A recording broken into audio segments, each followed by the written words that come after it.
Good morning everyone.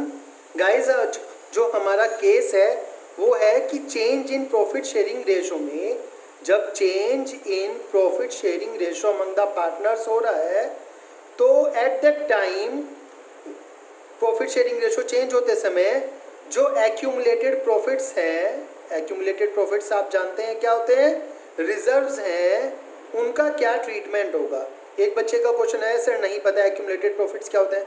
बेटा, surplus जो है, लास्ट ईयर के प्रॉफिट्स जो हैं इकट्ठे करके जो कर रखे हुए हैं आपने, ठीक है, जो बैलेंस शीट में प्रॉफिट एंड लॉस दिखाते हैं, लाइबिलिटीज साइड दिखाए होते हैं वो प्रॉफिट्स, या फिर एसेट साइड जो लॉसेस दिखाए होते हैं, प्रॉफिट लॉस, ठीक है, वो प्रॉफिट्स, या फिर कोई रिजर्व्स। रिजर्व्स कहाँ दिखाते हैं सारे के सारे, लाइबिलिटीज साइड बैलेंस शीट में। उन सब का ट्रीटमेंट क्या होगा जब change in profit sharing ratio हो रहा हो पार्टनर्स में। तो बेटा उसमें बिल्कुल सिंपल सा तरीका होगा, हम क्या करेंगे, प्रॉफिट्स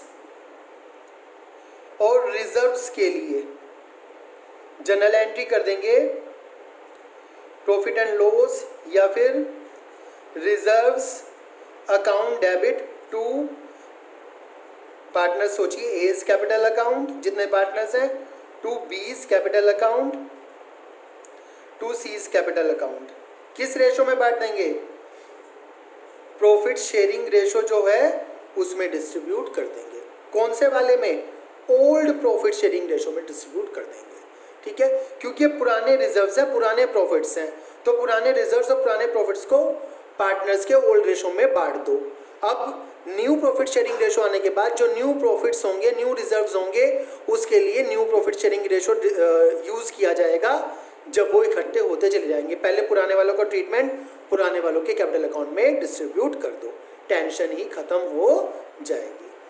समझ में आ रही है बात। आइए इसी तरह का एक क्वेश्चन करते हैं। क्वेश्चन नंबर 24 क्या दिया हुआ है, ए बी पार्टनर्स हैं और ए और बी का जो ओल्ड रेशो है वो कितना है बेटा, 3:2 है। They decided to share profits in the 3:4। Old ratio ये है और न्यू रेशो क्या रखना चाहते हैं, 3:4। On that date there was a credit balance, credit balance of profit and loss account है 70,000। ये क्या है, क्रेडिट बैलेंस क्या होता है, क्रेडिट बैलेंस होता है प्रॉफिट, और यदि डेबिट बैलेंस हो तो क्या होता है, लॉस। क्रेडिट बैलेंस दिखाया जाता है बैलेंस शीट में लाइबिलिटी साइड और डेबिट बैलेंस दिखाया जाता है बैलेंस शीट में एसेट साइड, ठीक है।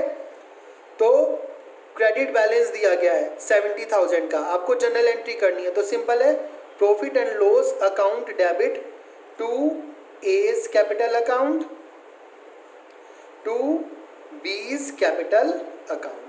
70,000 के प्रॉफिट को आप डिस्ट्रीब्यूट कर दो ए और बी में, उनके प्रॉफिट शेयरिंग रेशो में, और प्रॉफिट शेयरिंग कौन सा, ओल्ड रेशो में, 3:2 में, ठीक है।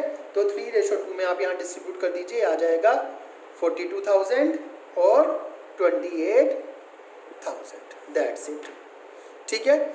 यदि यहाँ पर डेबिट बैलेंस होता, क्रेडिट की जगह डेबिट बैलेंस होता, तो डेबिट बैलेंस में क्या होता, डेबिट बैलेंस होता प्रॉफिट लॉस का, तो वो होता लॉस, और लॉस में एंट्री क्या हो जाती, A's capital account debit, B's capital account debit to profit and loss, to profit and loss account, ठीक है। याद रखने वाली बात है, डेबिट बैलेंस मतलब कि लॉस प्रॉफिट लॉस का, और वो कैपिटल को क्या करता है, माइनस, और क्रेडिट बैलेंस का मतलब है प्रॉफिट प्रॉफिट लॉस का, और वो कैपिटल को क्या करता है, क्रेडिट मतलब कि plus. Capital account credit side plus होता है और डेबिट साइड क्या होता है, माइनस। हमने जब फर्स्ट चैप्टर में ये बनाए थे हमने ये वाली बात सीखी थी। यदि किसी को कोई भी कंफ्यूजन है तो आप लास्ट चैप्टर के वीडियोस में जाकर वहाँ पर क्लियर कर सकते हैं, ओके। तो इस तरह से ओल्ड प्रॉफिट्स ओल्ड रिजर्व्स का डिस्ट्रीब्यूशन होगा अमंग द पार्टनर्स। समझ में आ रही है बात।